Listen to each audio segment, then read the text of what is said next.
நாட்டின் தற்காப்பு மற்றும் தாக்குதல் திறன்களை வலுப்படுத்தும் ஒரு முக்கிய நடவடிக்கையாக இந்தியா தனது மேம்பட்ட ஹைப்பர்சோனிக் ஏவுகணையான நீண்டகால ஹைப்பர்சோனிக் குரூஸ் ஏவுகணை சோதனையை மேற்கொள்ள தயாராகி வருகிறது. முழுக்க முழுக்க உள்நாட்டு தொழில்நுட்பத்தை பயன்படுத்தி பாதுகாப்பு ஆராய்ச்சி மற்றும் மேம்பாட்டு அமைப்பு மற்றும் இந்தியாவின் தனியார் பாதுகாப்பு நிறுவனங்களின் கூட்டு முயற்சியால் இந்த ஏவுகணை உருவாக்கப்பட்டுள்ளது. இது இந்தியாவின் மிகவும் அதிநவீன ஹைப்பர்சோனிக் ஏவுகணையாகும். விஷ்ணு திட்டம் கீழ் உருவாக்கப்பட்டுள்ள இந்த ஏவுகணை அதிகபட்சமாக மாச் 8 வேகத்தில் மணிக்கு சுமார் 11,000 கிலோமீட்டர் பயணிக்கும் திறன் கொண்டது.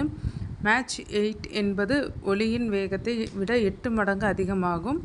இந்த வேகம் பாகிஸ்தான் மற்றும் சீனாவுக்குள் ஆழமான இலக்குகளை தாக்க இந்தியாவின் திறனை கணிசமாக மேம்படுத்தும்.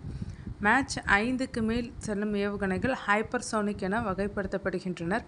மாச் 8 வேகத்தில் பயணிக்கும் ETLD-HCM எந்த ஒரு ரேடார் மற்றும் வான் பாதுகாப்பு அமைப்புகளையும் ஏமாற்றும் திறன் கொண்டது. இந்த ஏவுகணை வெற்றிகரமாக சோதிக்கப்பட்டு ஆயுதப்படைகளில் சேர்க்கப்பட்டால் ஆசியாவிலும் துணைக்கண்டத்திலும் சக்தி சமநிலையில் ஒரு குறிப்பிடத்தக்க மாற்றத்தை ஏற்படுத்தும். சுமார் 1500 கிலோமீட்டர் தூரம் வரை சென்று தாக்கக்கூடிய ETLD-HCM 2000 கிலோ எடை வரையிலான சாதாரண மற்றும் அணு ஆயுதங்களை சுமந்து செல்லும் திறன் கொண்டது.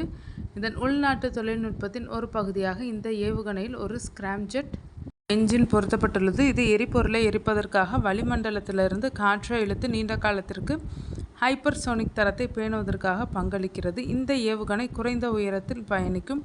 இது ரேடார்களை ஏமாற்ற உதவும் மற்றொரு முக்கிய அம்சமாகும். மேலும் இது பறக்கும் போது சுழற்சி செய்யும் திறனையும் கொண்டிருக்கும். அதன் வெப்ப எதிர்ப்பு உலோக உடல் அதன் தாங்கும் திறனை 2000 டிகிரி செல்சியஸ் வரை அதிகரிக்கிறது. நவம்பர் 2024 இந்தியாவின் முதல் வெற்றிகரமான நீண்ட தூர ஹைப்பர்சோனிக் ஏவுகணை சோதனைக்கு ஒரு வருடத்திற்குள் இந்த குறிப்பிடத்தக்க சாதனை நிகழ்கிறது. இது இந்தியாவுக்கும் அதிநவீன தொழில்நுட்பத்தை வைத்திருக்கும் நாடுகளின் பட்டியலில் இடம் பிடிக்க வழிவகுக்கும். அந்த ஏவுகணை 1500 கிலோமீட்டருக்கும் அதிகமான தூரம் கொண்டதாகவும் மாச் 5ஐ தாண்டிய வேகத்தை எட்டியதாகவும் குறிப்பிடத்தக்கது.